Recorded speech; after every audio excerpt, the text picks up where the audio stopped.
Bienvenue au pays du froid. Je suis une renarde polaire.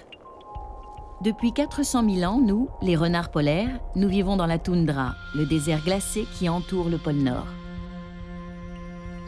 Mon territoire à moi, c'est le pourtour de la baie d'Hudson, dans le nord du Canada. Même les sapins ont renoncé à pousser jusque-là. La neige recouvre tout à peu près 9 mois sur 12. Je suis une habituée des changements du climat. Il s'en produit un tous les 100 000 ans environ. J'ai donc déjà survécu à 4 d'entre eux au cours de mes 400 000 ans d'existence.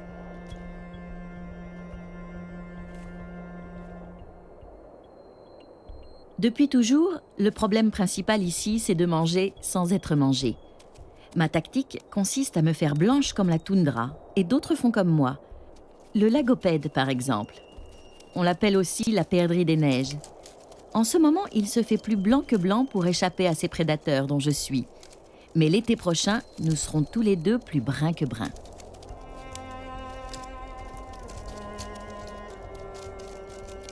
Le lièvre variable aussi porte sa tenue d'hiver. Certains s'obstinent à rester blancs toute l'année. La chouette arfan, par exemple. Le loup aussi.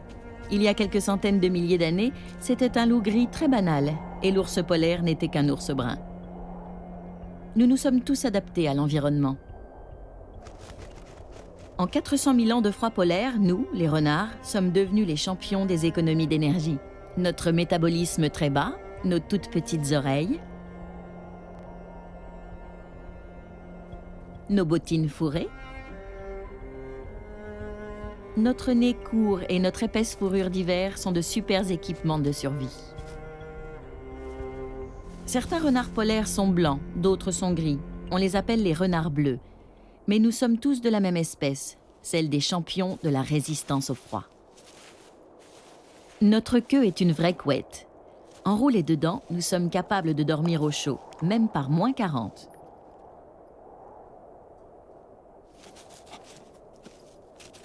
En hiver, il n'y a vraiment plus grand-chose à manger, mais nous sommes prévoyants. Mon cousin avait enterré une oie ici l'été dernier. Pas de chance, elle a disparu. Pour ne pas mourir de faim, je décide de suivre un ours. Il n'y a pas meilleur que lui pour trouver du ravitaillement.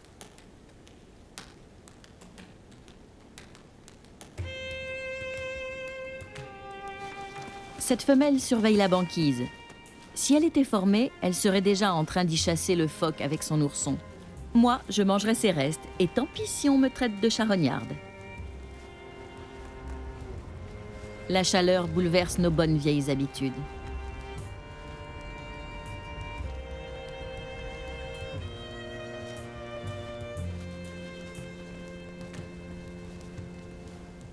Cette année, une fois de plus, la banquise est en retard. Elle aurait dû se former depuis la mi-octobre. Nous sommes déjà à la fin du mois de novembre. Sans banquise, pas de phoque à manger. Les ours sont à jeun depuis 4 mois. Sur la baie d'Hudson, les ours ont maigri de 22 kilos en 20 ans. En attendant la banquise, ils économisent leurs forces. Ils s'installent à l'abri du vent, dans un creux avec vue sur la mer, et ils dorment d'un œil en surveillant la glace.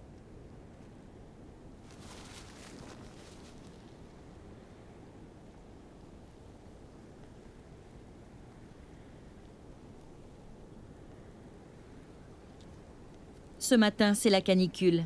Moins 10 seulement. Pour que la banquise se forme, il faudrait que la température chute à moins 20 degrés et que le vent du nord rabatte la glace vers la côte.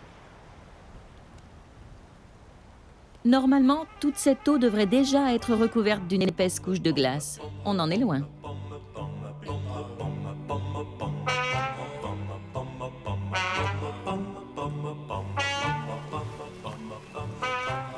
Chaque jour, les ours vérifient la qualité de la glace.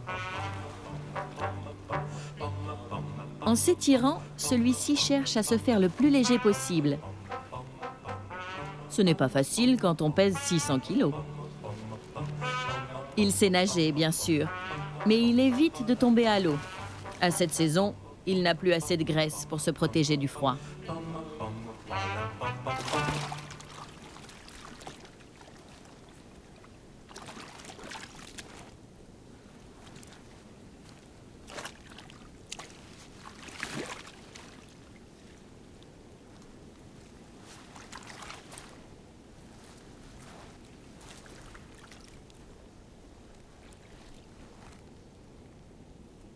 Un ours mouillé consomme 25 fois plus de calories qu'un ours au poil sec. Une baignade de trop et c'est la mort.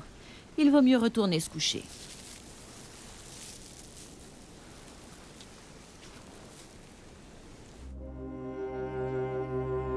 Celui-là vit dangereusement.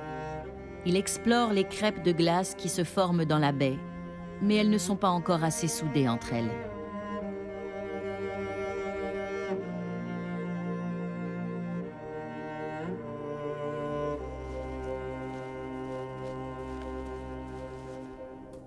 En attendant les phoques, ça ferait du bien de manger un petit quelque chose. Une bonne perdrix bien dodue, par exemple. L'ours a eu la même idée que moi.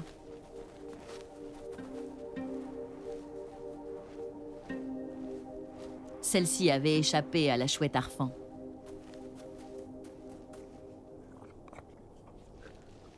L'ours a été plus rapide que moi. Il ne m'en laissera pas une plume.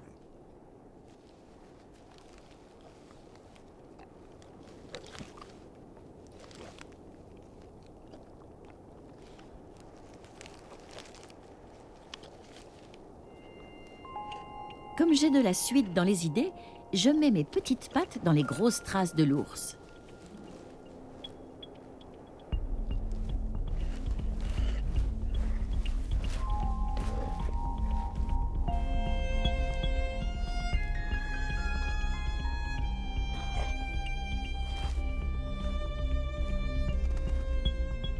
J'en étais sûre. Celui-ci a fini par trouver de la nourriture.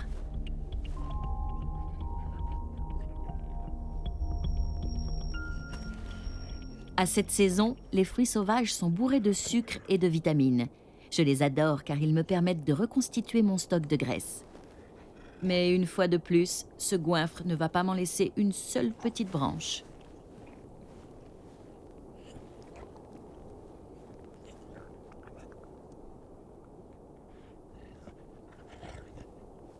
En matière de nourriture, l'ours et moi sommes des opportunistes. Même si nous préférons la viande de phoque, nous ne faisons pas les difficiles. Quand la table est mise, nous mangeons ce qu'il y a à manger.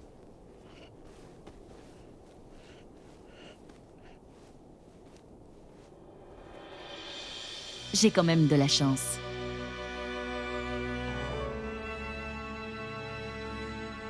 Les lacs de la toundra ne sont pas profonds. Comme leur eau n'est pas salée, ils ont gelé plus vite que la mer. Des bancs de petits poissons sont congelés dans la glace. Pour les récupérer, les outils de base sont de grosses pattes et de longues griffes.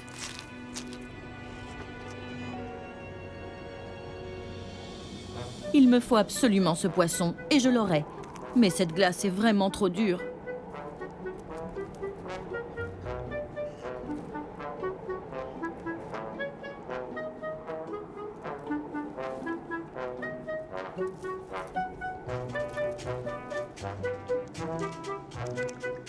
L'ours est un bien meilleur brise-glace que moi.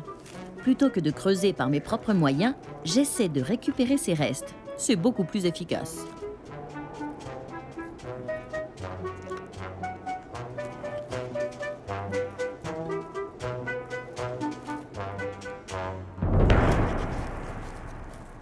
Le problème, c'est qu'il n'aime pas partager.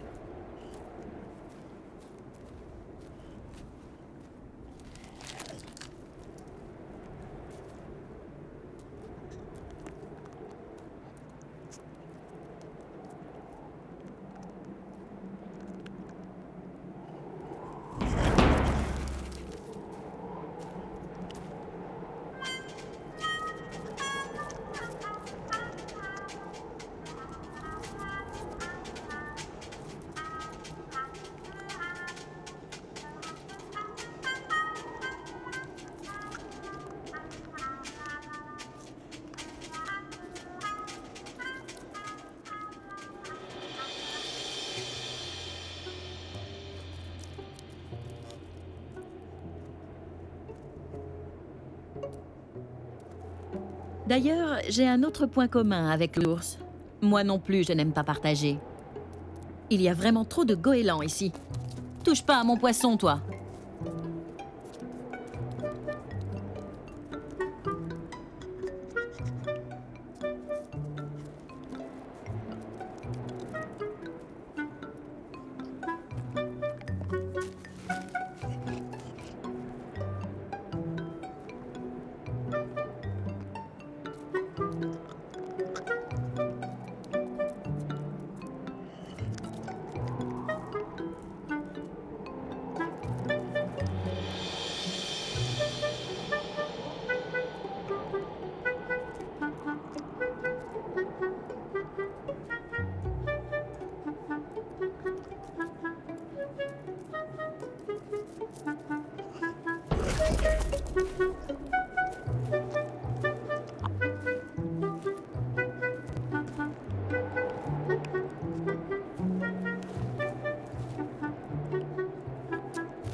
Mon repas terminé, je marque mon passage. Tout le monde doit savoir que ce lac est à moi. Au fil du temps, le froid polaire était devenu mon ami. Il protégeait mon territoire, car peu d'animaux supportaient des conditions de vie aussi dures. Mon problème, c'est le réchauffement trop rapide du climat. À raison de 2 degrés de plus par siècle, si ça continue, le Grand Nord va devenir vivable pour n'importe qui. Pour celui-là, par exemple, ce rouquin est un vrai casse-pied. D'habitude, la loutre me laisse du poisson tout frais. Mais depuis qu'il est là, il s'empiffre avec, sans m'en laisser une arrête. Et il n'y a pas que ça. Ce renard roux est 2 fois plus gros et plus fort que moi. 7 kilos contre mes 3 kilos. Je ne fais pas le poids. Il mange mes proies, tue mes jeunes et me chasse de mon terrier.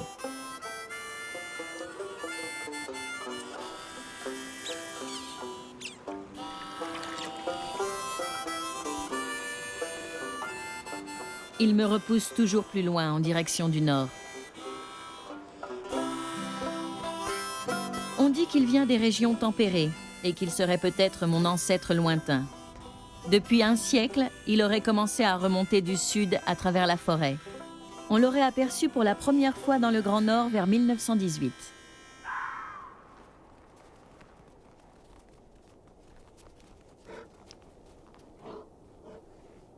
Lui aussi a compris qu'en suivant l'ours, on pouvait gagner un repas.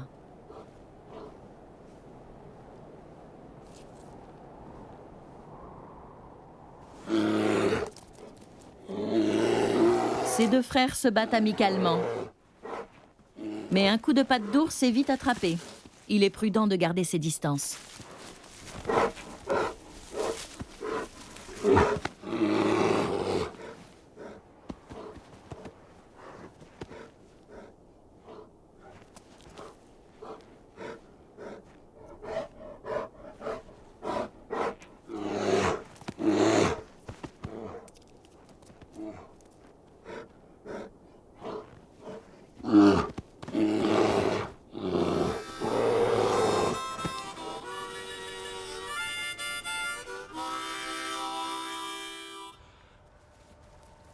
En hiver, pour trouver à manger, je n'hésite pas à me rapprocher des humains. Je prends des risques, car ici, ils piègent les renards polaires pour leur fourrure. Mais ils laissent toujours traîner des choses appétissantes. Un succulent morceau de carton, par exemple. Faute de phoque, il faut bien se contenter de ce qu'on trouve. Entre nous, le carton, ce n'est pas ma tasse de thé. Parlez-moi plutôt d'une bonne souris bien grasse. Normalement, il y en a beaucoup autour du silo à grains, sur le port de Churchill. C'est là que je vais aller me ravitailler. L'ours aussi. Lui et moi avons souvent les mêmes idées. Jusqu'à l'année dernière, j'avais le meilleur terrier de la ville, juste à côté du silo et des souris. Mais cette année, j'ai été chassée par un couple de renards roux. Je n'ai pas pu résister. Ils sont 2 fois plus gros que moi. Malgré les apparences, ce renard noir est bien de l'espèce renard roux. Les humains ont aussi inventé des jouets pour ours. Ils appellent ça des poubelles.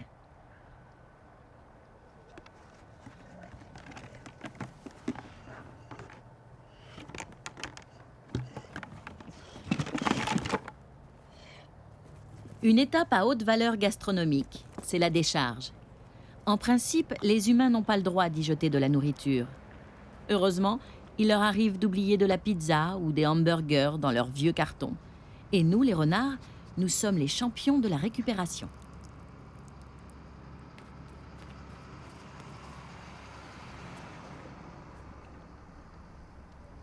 Une fois de plus, le rouquin ne va rien me laisser.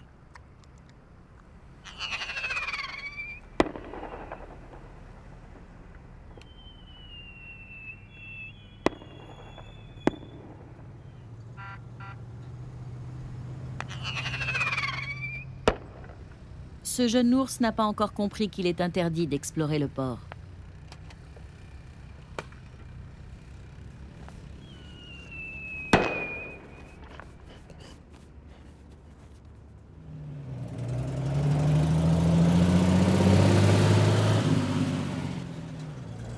La patrouille anti-ours fait tout ce vacarme pour le refouler vers la toundra. C'est la fuite ou la prison pour ours. La patrouille tire à blanc. À Churchill, les ours sont protégés.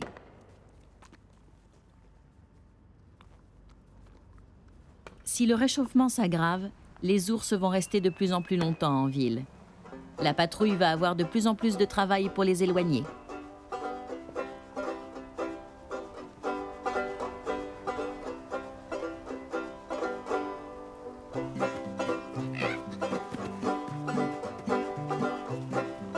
Du côté du silo à grains, le renard noir et sa compagne rousse profitent à fond de la meilleure place.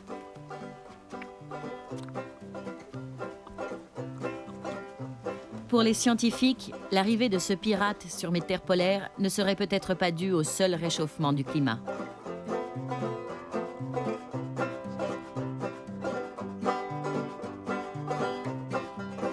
Ce que je constate, moi, c'est qu'il fait de plus en plus chaud et qu'il est là.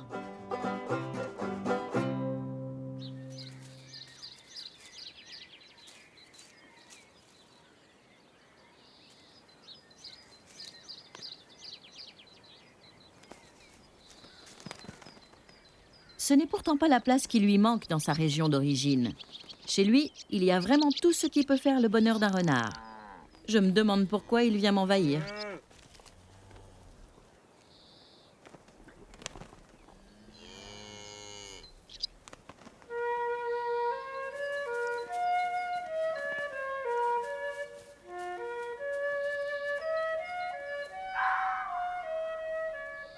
Dans les pays tempérés, il y a plus de rongeurs qu'un renard ne peut en manger.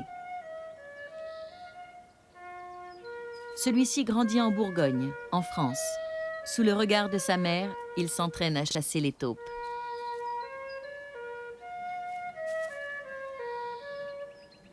Une taupe, ce n'est pas très bon à manger. Il y a beaucoup plus intéressant dans les environs.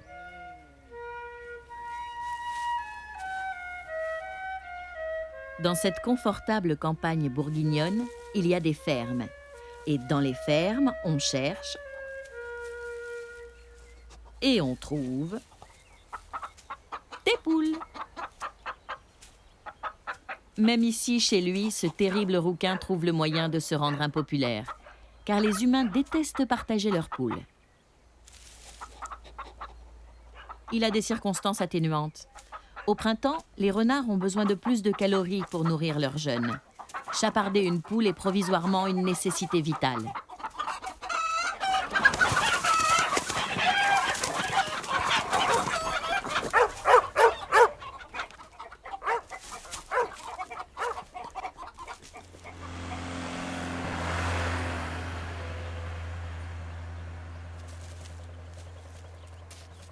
Pendant ce temps, un peu plus loin, les jeunes cousins du chasseur de taupes vivent un moment important de leur courte existence.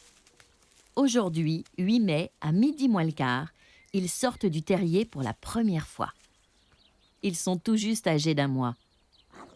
Pour découvrir le monde, ils disposent d'un formidable terrain de jeu, le bord d'une route de campagne. Tout y est nouveau et très très amusant.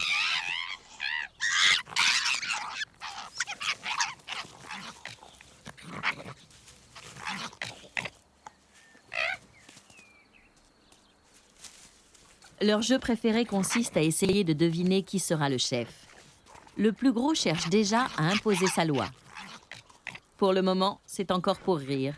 Mais je crains le pire si celui-là débarque un jour dans ma toundra.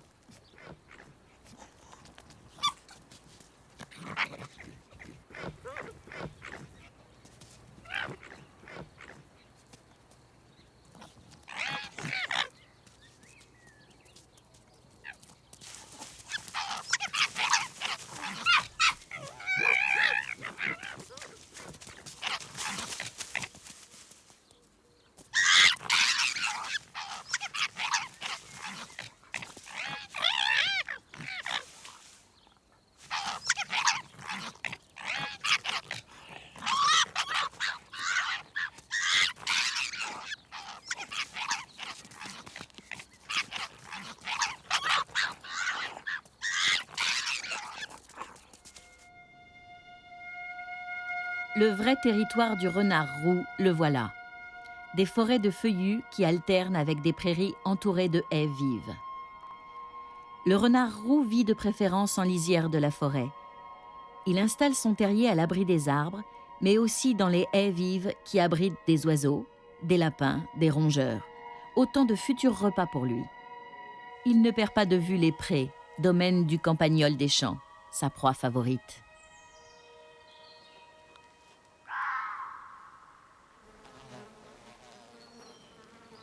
Les jeunes renards ont quitté le bord de la route, trop fréquenté par les humains. Leur mère a déménagé sa famille dans la forêt, où elle se sent mieux protégée. Les jeunes occupent leur temps à jouer en attendant le prochain repas. Ils trouvent tout ce qu'il faut sur place pour s'occuper. Des petites branches, de l'herbe, des morceaux d'écorce. Voilà des découvertes tout à fait passionnantes.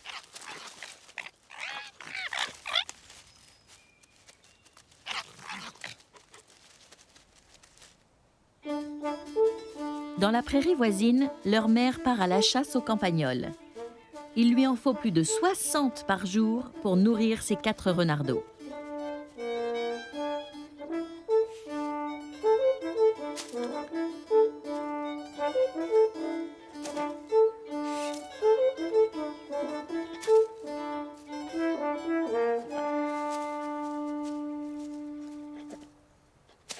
Mulotter. Cela consiste à repérer à l'oreille le chicotement des rongeurs sous la terre.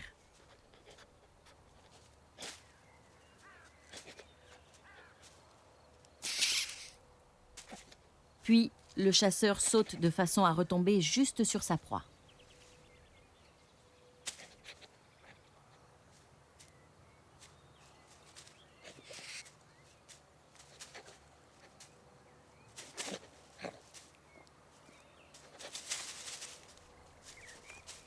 Les humains n'apprécient pas à sa juste valeur le travail du renard roux en faveur de la protection des cultures.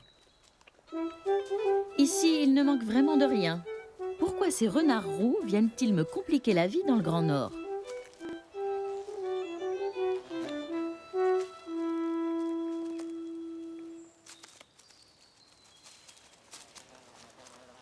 Dans 4 ou 5 mois, ces renardeaux devront conquérir leur propre espace vital.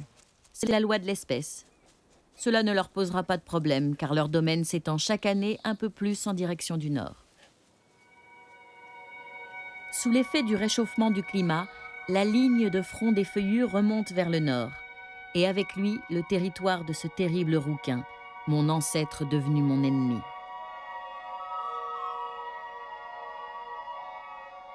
Poussés par les feuillus, les résineux remontent eux aussi. Ils grignotent peu à peu la toundra, mon territoire du Grand Nord.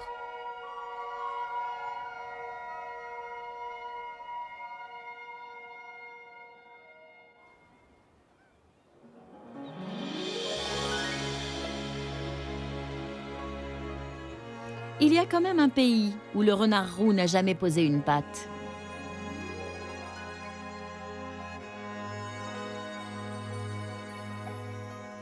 Ce pays, c'est l'Islande.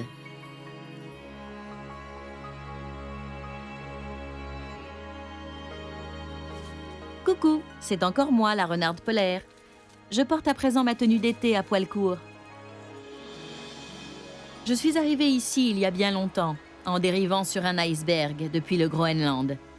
Comme l'Islande est une île, que les icebergs ne viennent pas du sud et que le renard roux ne sait pas faire du bateau stop, il n'est jamais arrivé jusque-là, ce qui me facilite la vie. Légère et courvêtue, je galope d'une patte alerte sur les pentes du Hornstrandir, la réserve où je vis. C'est mon paradis terrestre à moi. Le cercle polaire passe exactement ici, sur ce fjord du nord-ouest de l'Islande.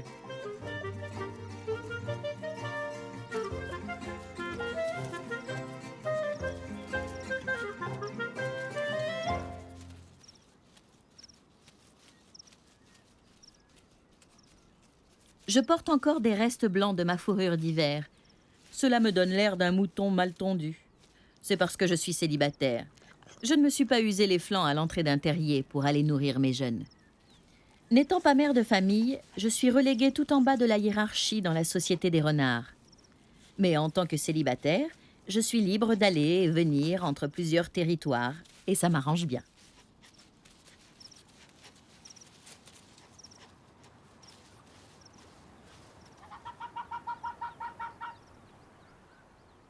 Mon préféré, c'est la plage. Un vrai garde-manger pour renard polaire. Une canette d'air, bonne affaire.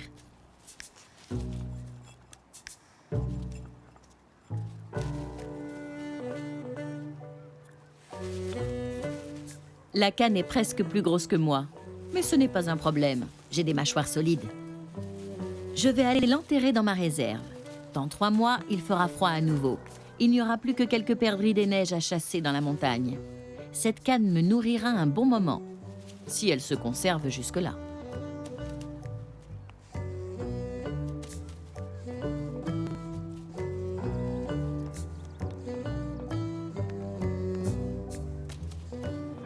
Pour trouver du ravitaillement, la plage c'est bien, mais il y a encore mieux.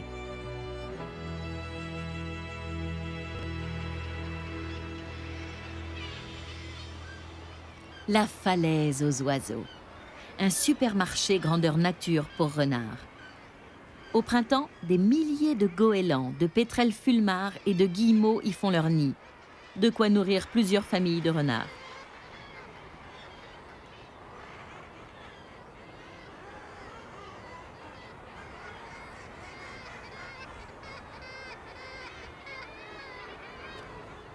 Ma cousine Ingrid a donné ses oreilles à la science. De cette façon, elle est bien reconnaissable.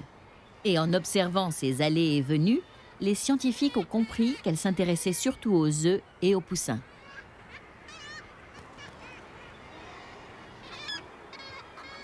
Il est vrai qu'il est plus facile d'aller piller un nid que d'attraper un adulte en plein vol.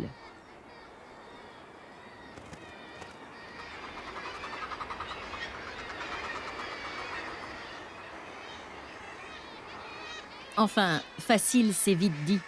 Ingrid passe des heures à repérer les nids les plus accessibles.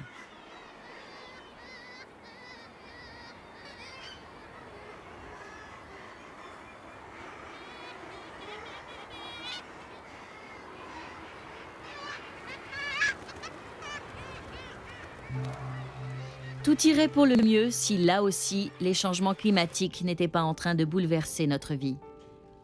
Les oiseaux de la falaise sont piscivores. Ils se nourrissent de petits poissons, notamment des lançons, des poissons qui vivent en banc. Bien que nous soyons sur le cercle polaire, l'eau n'est plus assez fraîche pour ces petits poissons. Ils remontent encore plus au nord. Il ne reste plus sur place que les gros, trop gros pour que les poussins puissent les avaler. Résultat, certains jeunes oiseaux meurent de faim au nid. Pire, on vient de découvrir que l'augmentation du gaz carbonique provoque l'acidification de la mer, en particulier des mers les plus froides, comme l'océan Arctique, au bord duquel je vis. À cause de cela, il se pourrait que les organismes à coquilles, le plancton, les coquillages, ne puissent plus fabriquer assez de calcaire pour construire leurs coquilles. S'ils disparaissaient, les lançons n'auraient plus rien à manger. Sans les lançons, il n'y aurait plus d'oiseaux, plus d'œufs ni de poussins à manger pour nous, les renards polaires. Et au bout de la chaîne, nous aussi, nous risquons de disparaître. Nous n'en sommes pas encore là. Pour profiter des oiseaux de la falaise, Solveig, mon autre cousine, y a installé son terrier. Ainsi, il lui faut moins de temps pour transporter les repas. Son renardeau a tous les jours un poussin frais à manger.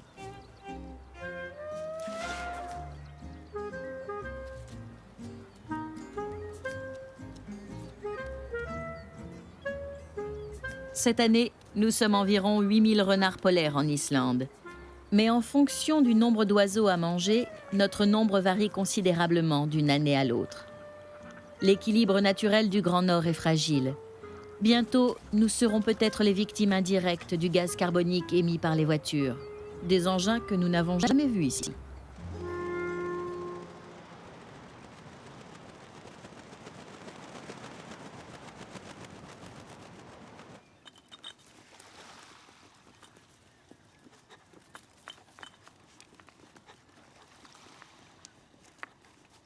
Je partage la plage avec ma sœur, Greta. Elle est veuve et mère de famille. Normalement, son compagnon aurait dû lui apporter des provisions au terrier pendant les semaines qui ont suivi la naissance de leur jeune, alors qu'ils étaient trop fragiles pour qu'elle puisse les quitter. Mais il s'est tué en tombant de la falaise. Du coup, elle a dû nourrir ses jeunes toute seule depuis leur naissance.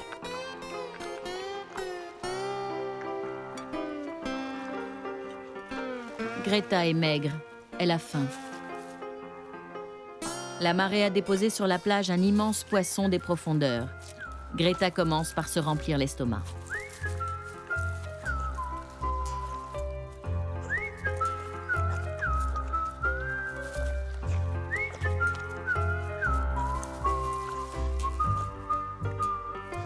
Une fois rassasiée, elle cherche le moyen de rapporter son trésor au terrier.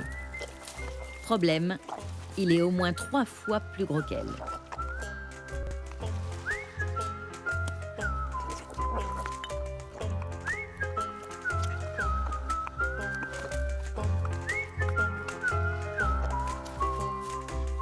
Greta est une vraie renarde de bord de mer. Elle sait découper le poisson. Elle va en faire plusieurs morceaux, plus faciles à transporter.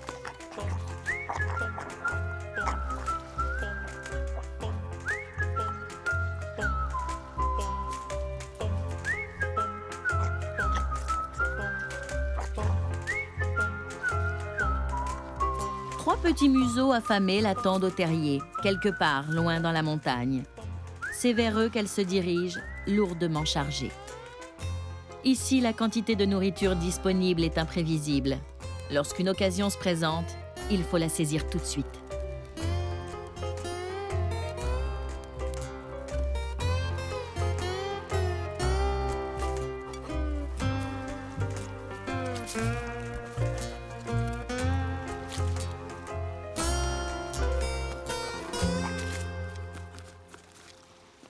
Mais ma sœur prévoit déjà les mauvais jours d'hiver, quand il fera moins 40, quand tous les oiseaux migrateurs seront repartis vers les pays chauds. Elle fait des réserves.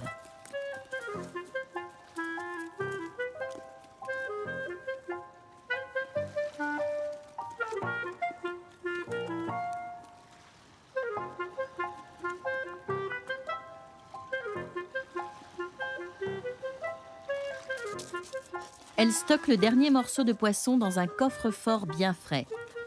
Il a peu de chances de se conserver jusqu'à l'hiver, mais elle pourra toujours revenir le chercher dans quelques jours, si elle ne trouve pas de nouvelles proies.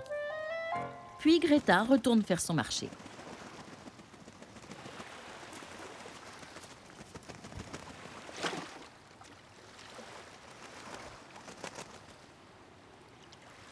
Ce jour-là, elle a vraiment de la chance. Un macareux s'est cassé le cou à la pêche.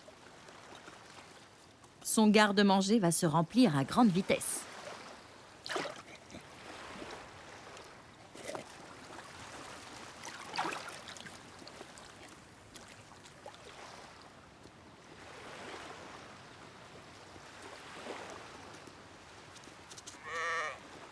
Le réchauffement climatique m'inquiète. Mais ma vraie bête noire, c'est le mouton. Cette bête à laine a débarqué de Norvège au IXe siècle avec les Vikings, premiers humains arrivés en Islande. Moi, j'étais déjà là depuis longtemps.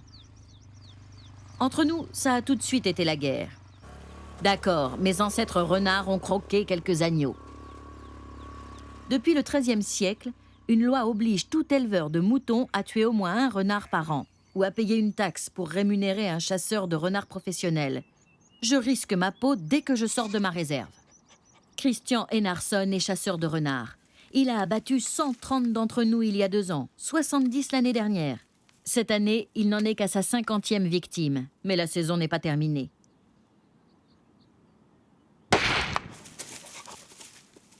Je n'ai pas de chance. Je suis le seul mammifère carnivore sauvage d'Islande. À part moi, dans la nature, il n'y a ici que des oiseaux. Ni loups, ni ours, ni lynx avec qui partager ma mauvaise réputation de prédateur.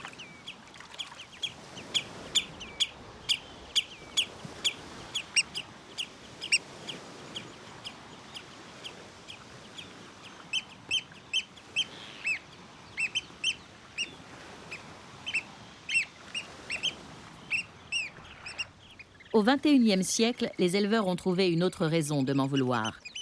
L'Islande, c'est le pays des oiseaux. 71 espèces nichent ici. La vedette, c'est l'eider à duvet. 1 demi-million d'eiders sont rassemblés dans des fermes le long des côtes. On y trouve jusqu'à 2000 nids à l'hectare. Une aubaine pour nous les renards. Daddy Inginundarsson est fermier d'eider. Au printemps, ce canard migrateur revient du sud pour se reproduire. La canne borde son nid d'une 20aine de grammes de duvet qu'elle s'arrache de la poitrine. Daddy récolte ce duvet très chaud et très léger. On en fait des couettes depuis des siècles. Il se vend une vraie fortune, environ 1 000 € le kilo. Il faut 60 nids d'eider pour obtenir ce kilo.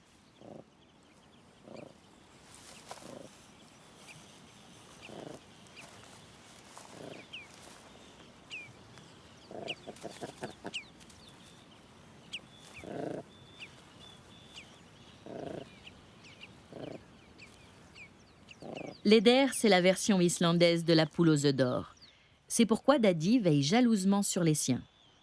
De la ponte des œufs à l'envol des canetons, le fermier passe 3 mois à les surveiller 24 heures sur 24.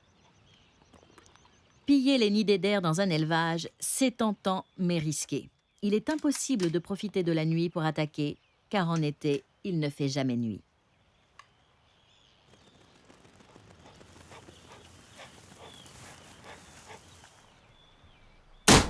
Je l'ai échappé belle.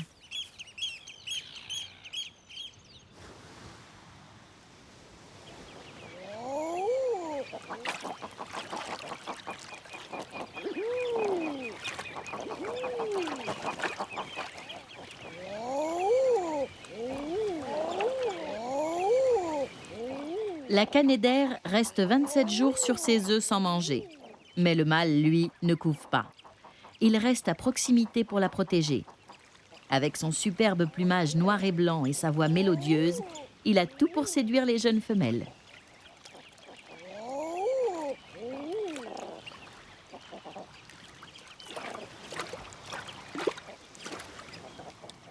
Les eiders mangent des petits invertébrés et des coquillages, en particulier des moules.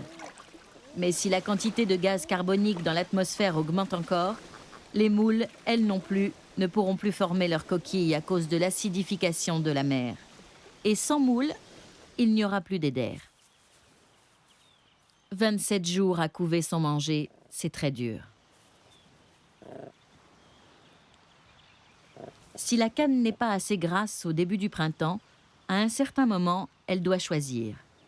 Mourir de faim sur son nid ou abandonner ses œufs pour aller à la pêche aux moules. Choisir la pêche, c'est risqué. Un coup de froid peut tuer les embryons dans l'œuf, malgré le duvet dont la mer les recouvre.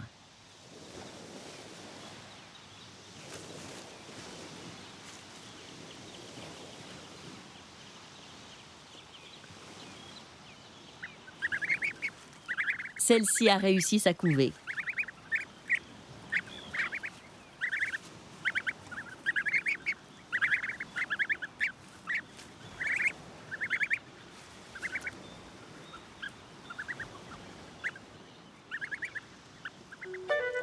Enfin, arrive le jour de la première leçon de pêche.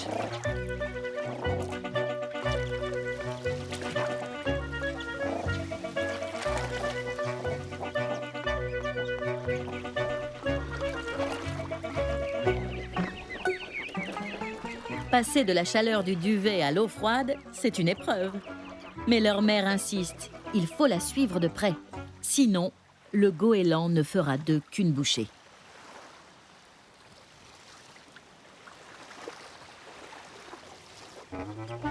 La première leçon de plongée a lieu tout près du bord. Il y a au fond une foule de minuscules crustacés et de coquillages. La technique consiste à brasser l'eau pour les faire remonter jusqu'à son bec. Une chose est sûre, si les coquillages disparaissent, nous allons tous mourir de faim.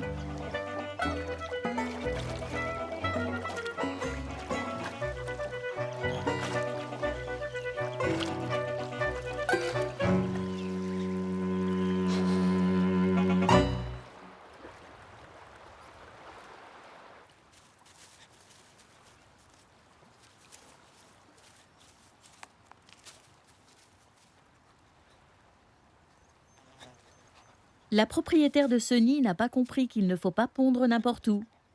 Loin du fusil du fermier, nous, les renards, nous n'avons qu'à nous servir. D'ailleurs, les éleveurs devraient nous remercier au lieu de nous tirer dessus. Si les éders se concentrent en colonies, c'est pour se protéger de nous. Ainsi, grâce aux renards, le fermier a moins de chemin à faire pour ramasser le duvet.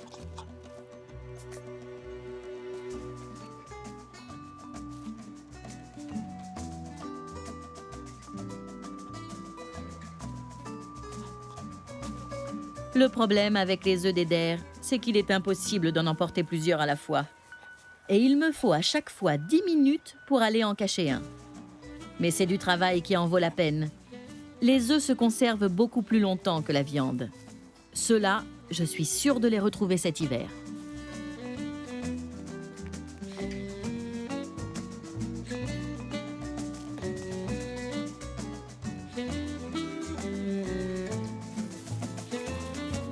Ce terrier inoccupé fait un excellent garde-manger.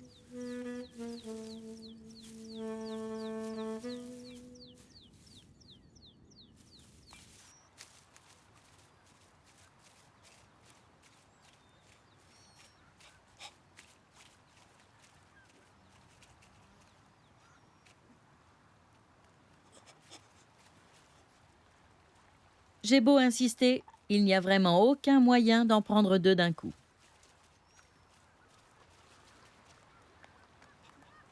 Ces troncs apportés de Sibérie par la mer sont bien pratiques pour traverser la plage sans se tordre les pattes sur les galets.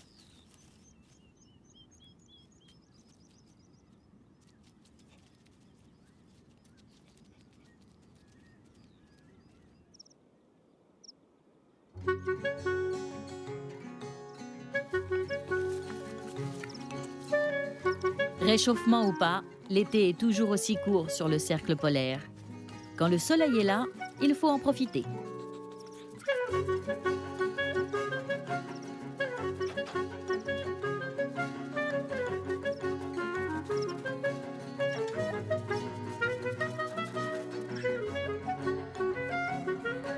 On ne le dit pas assez. Nous, les renards, nous jouons un rôle important dans l'équilibre naturel. Si les avions se posent en toute sécurité sur l'aéroport de Reykjavik, la capitale de l'Islande, c'est bien grâce à nous. En 1970, 2000 goélands bruns s'étaient installés le long des pistes. 40 ans plus tard, ils étaient plus de 70 000, un vrai danger pour les avions. Alors Pal nous a appelés au secours. Pal Erstenson est biologiste. Il dirige l'Institut de la faune sauvage d'Islande. Je souligne qu'à la fin du XXe siècle, les chasseurs nous avaient tous exterminés par ici. Pour nous faire revenir, il y a 3 ans, Pal nous a installé des terriers artificiels. Il a posé de la nourriture devant, nous nous sommes installés, et en 2 ans, nous avons nettoyé l'aéroport.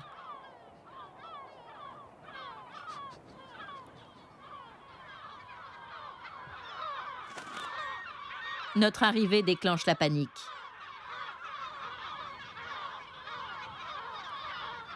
Quand tout le monde s'est envolé, nous allons nous servir dans les nids.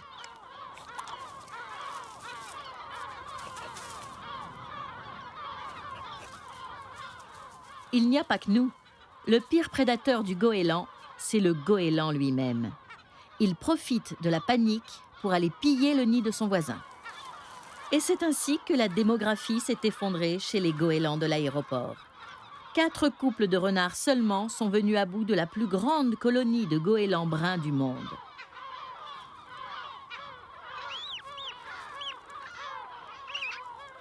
Pas les fiers de nous. Après plusieurs couvées ratés, cette année, les goélands ont abandonné l'aéroport. Ils sont venus s'installer 4 kilomètres plus loin, autour de ce vieux radar de l'armée américaine.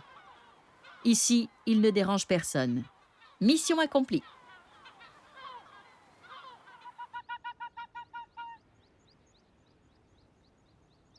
Rien ne va plus dans notre famille.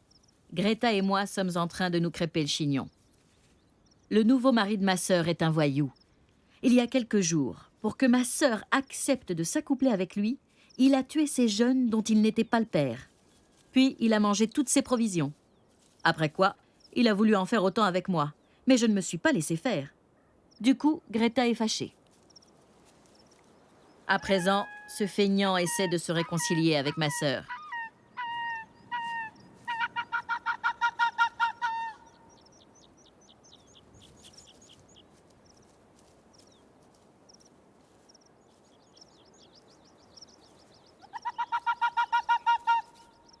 Ça veut dire « Reviens, Greta !» Et ça, « Attends-moi, j'arrive !» Ma sœur n'est pas rancunière.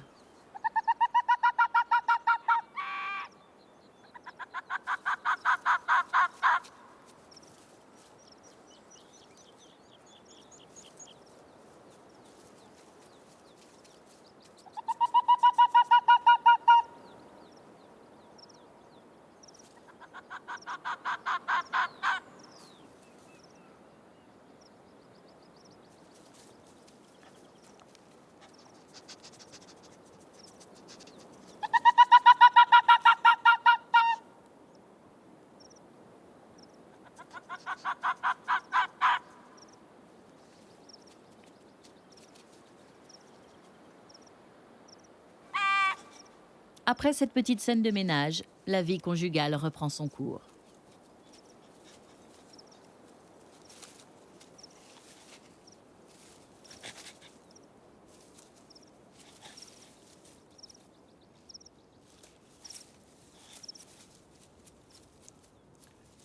Nous, les renards polaires, nous passons beaucoup de temps à marquer notre territoire avec différentes techniques. C'est notre façon de donner de nos nouvelles à nos parents, à nos voisins, à tous les renards qui passeront par là.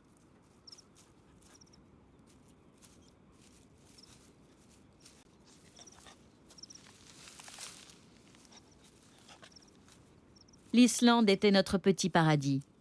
Ici, nous n'avons pas de prédateurs, à l'exception de l'homme. Et en Islande, l'homme n'est pas partout.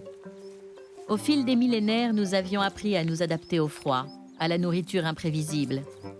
On dit de nous que nous sommes des individualistes, animés par une farouche volonté de nous suffire à nous-mêmes. En ce qui me concerne, j'ai parfaitement réussi. Je continue d'accumuler des réserves pour l'hiver ou pour la semaine prochaine.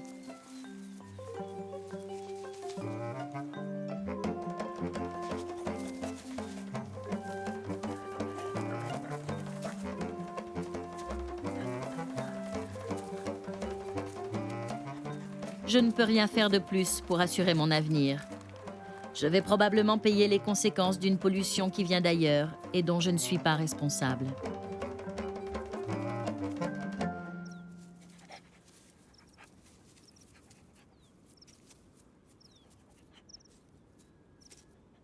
Greta et son mari passent de longues heures à chercher ensemble des petits vers de terre sous l'herbe.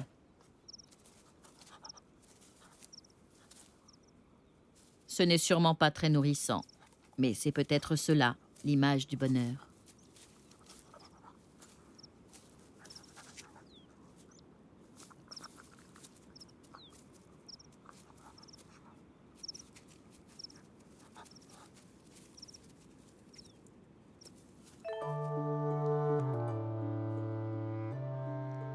Après cette matinée agitée, il est temps de prendre un peu de repos. Entre 10h et 16h, les renards font la sieste, souvent au même endroit, sur la même pierre plate, jour après jour. et ils reprennent leur activité en fin d'après-midi.